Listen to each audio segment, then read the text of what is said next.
ဗုဒ္ဓဟူရာဟုဘွားများအတွက်ယခုကောဇာတက္ကရာ1389ခုနှစ်အတွင်းမိတ်ဆွေများတွေ့ကြုံရမည့်ကံအနေအထားများကိုကြိုတင်သိရှိဆင်ခြင်သုံးသပ်နိုင်စေရန်အတွက်ယခု1389ခုနှစ်တနစ်စာဟောစတန်ကိုအကြံပြု၍ဟောပြောပေးသွားမှာဖြစ်ပါသည်ဗုဒ္ဓဟူရာဟုဘွားမိတ်ဆွေများအနေဖြင့်ယခုကောဇာတက္ကရာ1389ခုနှစ်တနစ်တာအတွင်းမှာဆိုရင်မိတ်ဆွေတို့အနေဖြင့်မိမိတို့ကိုကူညီမဆာမိအမျိုးသမီးမိတ်ဆွေကောင်းတွေမိကောင်းဆွေကောင်းတွေနဲ့လည်းကြုံတွေ့ရကြပါလိမ့်မည်မိတ်ဆွေတို့အနေဖြင့်ထိုနှစ်ကာလအပိုင်းခြားအတွင်းမှာဆိုရင်အတွေ့အခေါ်ဉာဏ်ပညာမြင့်မားသောစီးပွားရေးပြည်လည်သောလူကုန်တန်းလူဒန်းစားချမ်းသာကြွယ်ဝသောမိတ်ဆွေများနှင့်အတူတကွလက်တွဲလုပ်ကင်ဆောင်ရွက်ခွင့်တွေလည်းကြုံတွေ့ရတတ်ပါသည်ထိုပုဂ္ဂိုလ်တွေနဲ့ပူးတွဲဆောင်ရွက်လုပ်ကင်ခြင်းတွေကလည်းမိမိတို့အတွက်အကျိုးမြတ်ကောင်းတွေလည်းရရှိဖြစ်ပေါ်လာပါလိမ့်မည်ခေတ်ပေါ်စက်ပစ္စည်းတွေလည်းဝင်ရောက်ရရှိလာပေလိမ့်မည်မိမိတို့လုပ်ကင်ဆောင်ရွက်နေသောလုပ်ငန်းခွင်များအတွင်းမှဆိုရင်လည်းဩဇာအာဏာများရရှိပြီးတော့ဩဇာဓာတ်ကိန်းလိမ့်မည်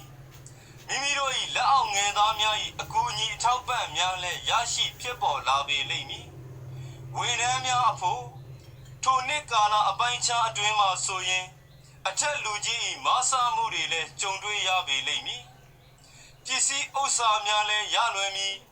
ငွေကြေးလက်လာပါများလည်းများပြားစွာဝင်ရောက်ရရှိလာပေလိမ့်မည်ဤနှစ်အဖို့မိတ်ဆွေများအနေဖြင့်မိမိတို့ကြံစီရည်ရွယ်ထားသည့်ကိစ္စရပ်များထမြောက်အောင်မြင်လာတတ်သလိုမိကောင်းဆွေကောင်းများကြောင့်လည်းလုပ်ငန်းစည်းဝါးများလည်းတိုးတက်မှုတွေလည်းရရှိဖြစ်ပေါ်လာပေလိမ့်မည်ထို့ကြောင့်ဗုဒ္ဓဟူရာဟုဘွားမိတ်ဆွေများထဲမှာထိုနှစ်ကာလအပိုင်းခြားတွေအတွင်းမှာဆိုရင်အိမ်ကိစ္စအဆောက်အဦကိစ္စရပ်မျိုးတွေအိုးလုပ်ငန်းအုပ်လုပ်ငန်းအိမ်ဆောက်ပစ္စည်းအယောင်းအဝယ်လုပ်ငန်းမျိုးတွေအဆောက်အဦနဲ့ပတ်သက်သော contract လုပ်ငန်းမျိုးတွေအိုးအိမ်ပြုပြင်ပြင်ဆင်မိုးမှန်တည်ဆောက်ခြင်းဆိုင်ရာကိစ္စရပ်မျိုးတွေစံစီစေစာစားတောက်ကုန်ဆိုင်ရာလုပ်ငန်းမျိုးတွေကိစ္စရပ်မျိုးတွေစက်ပစ္စည်းနဲ့သက်ဆိုင်သည့်လုပ်ငန်းမျိုးတွေစာချုပ်စာတမ်းစရင်စရာကိစ္စရပ်တွေစံစဘာတူလောင်ဖြန့်ဖြူးရောင်းဝယ်ခြင်းဆိုင်ရာကိစ္စရပ်မျိုးတွေအိမ်သုံးစေးတိုက်သုံးစေးစေးတုပ်လုပ်ငန်းမျိုးတွေအိမ်သုံးစေးတိုက်သုံးစေးအမျိုးမျိုးထုတ်လုပ်ရောင်းဝယ်ဖြန့်ဖြူးသည့်အယောင်းအဝယ်လုပ်ငန်းမျိုးတွေစေးတုပ်လုပ်ငန်းမျိုးတွေစသည့်လုပ်ငန်းတွေနဲ့ပတ်သက်ခြင်းလဲလုပ်ကင်နေကြသောဗုဒ္ဓဟူရာဟုဘွားမိတ်ဆွေများအနေဖြင့်ထိုနှစ်ကာလအပိုင်းခြားတွင်မှဆိုရင်ထိုလုပ်ငန်းထိုကိစ္စရပ်တွေနဲ့ပတ်သက်ရ၍လည်းမိတ်ဆွေတို့မှာအကျိုးမြတ်ကောင်းတွေပုံမူရရှိဖြစ်ပေါ်လာတာမျိုးတွေလည်းကြုံတွေ့ရကြပါလိမ့်မည်ဗုဒ္ဓဟူရာဟုဘွားမိတ်ဆွေများအနေဖြင့်တနှစ်သာကာလအတွင်းမှာဆိုရင်ကျမ်းမာရေးအနေဖြင့်အကျိုးနှင့်ပတ်သက်သောယောဂဝေဒနာများဖြစ်လွယ်ခံစားရတတ်သောကြောင့်ဂယုစိုက်ပါလို့အကြံလေးပေးပါရစေဗုဒ္ဓဟူရာဟုဘွားမိတ်ဆွေများအနေဖြင့်ထိုနှစ်ကာလအပိုင်းခြားအတွင်းမှာဆိုရင်ကစုံလားဝါဆိုလားတစောင်းမုံလားတပေါင်းလားစသည့်ထိုလားတွေမှာမိမိတို့စီစဉ်ဆောင်ရွက်လုပ်ကင်မိကိစ္စရပ်တွေအပေါ်မှာဉာဏ်နှင့်ဆင်ခြင်သတိပြုဆောင်ရွက်လုပ်ကင်သင့်ပါသည်ဟုအကြံပေးပါရစေထိုလအပိုင်းခြားကာလအတွင်းမှာဆိုရင်အထက်လူကြီးကြီးကဲသူများနှင့်အထူးသတိပြုဆက်ဆံလုပ်ကင်သင့်ပါသည်ကိုနှင့်မသက်ဆိုင်သောတပါးသူများရဲ့အပူကိစ္စရပ်များကိုကြားဝင်ဆောင်ရွက်ကူညီခြင်းများသတိရှိဆင်ခြင်ပါငွေကြေးအပေးယူပြုလုပ်သောကိစ္စရပ်များသတိပြုဆောင်ရွက်လုပ်ကင်ပါထိုလအပိုင်းခြားအတွင်းမှဆိုရင်လုပ်ငန်းနှင့်ပတ်သက်၍လည်းမတင်မကျဖြစ်ပေါ်ခြင်း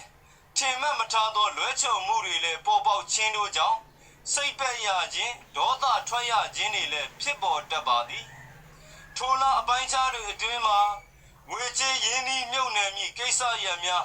မပြုလုပ်သင့်ပါ ထို ထို့ကြောင့်ဗုဒ္ဓဟူရာဟုဘွားမိတ်ဆွေများအနေဖြင့်ထိုကာလထိုလအပိုင်းခြားတွေအတွင်းမှာမိမိတို့ဆောင်ရွက်ရာကိစ္စရပ်တွေအပေါ်မှာအမှားအယွင်းနေအောင်သတိပြုဆောင်ရွက်လုပ်ကင်ဆောင်ရွက်သင့်တယ်လို့မိတ်ဆွေတို့အတွက်နိနာဆုံးရှုံးမှုများယောနေပပျောက်စေရန်အတွက်ဤနှစ်တစ်နှစ်သာဟောစတန်ကိုအကြံပြု၍ဟောပြောပေးလိုက်ပါသည်အခြေရေးနဲ့ပတ်သက်ပြီးတော့ချစ်သူထံမှမမျော်လင့်ဘဲနဲ့လက်ဆောင်ပစ္စည်းမျိုးတွေရရှိတတ်ပါသည်အိမ်တော်သည်များအဖို့အိမ်တော်ရေးရာအိမ်တွင်းရေးရာကိစ္စရပ်များလဲစိတ်ချမ်းသာပျော်ရွှင်စရာများလဲကြုံတွေ့ရရှိဖြစ်ပေါ်လာပါလိမ့်မည်ဗုဒ္ဓဟူရာဟုဘွားမိတ်ဆွေများအနေဖြင့်ဤနှစ်တစ်နှစ်သာအတွင်းမှာကောင်းသောကံများပုံမူအားကောင်းဖြစ်တည်အောင်လို့မကောင်းသောကံများလဲယောနေပပျောက်စေရန်အလို့ငါတစ်နှစ်သာဆောင်ရွက်ရမယ့်ရည်ရာကတော့တနင်္ဂနွေနေ့မှာဇေဒီတဆူရဲ့အင်္ဂါတောက်မှာအုံညွန့်6ညွန့်လှူဒန်းပေးပါနွမ်းပါသူများအားခေါင်းလင်းစီအုံးစီဘူးလေးများတအားသွေးဒါနပြုပေးပါဗုဒ္ဓဟူရာဟုဘွားမိတ်ဆွေများအနေဖြင့်ဤနှစ်တစ်နှစ်သာအတွင်းမှာမကောင်းသောကံများပပျောက်၍ကောင်းကျိုးချမ်းသာများရရှိကြပါစေစိတ်ချမ်းသာကိုယ်ချမ်းသာပြီးတော့ဘေးအပေါင်းရန်အပေါင်းလည်းကင်းရှင်းနိုင်ကြပါစေလူရာဆန္ဒတွေလည်းပြေးကြ၍ဘဝတွေလည်းငြိမ်းချမ်းပါစေလို့မိတ်ဆွေများအားဆုတောင်းမေတ္တာပို့သလိုက်ပါသည်အားလုံးကျမ်းမာချမ်းသာကြပါစေ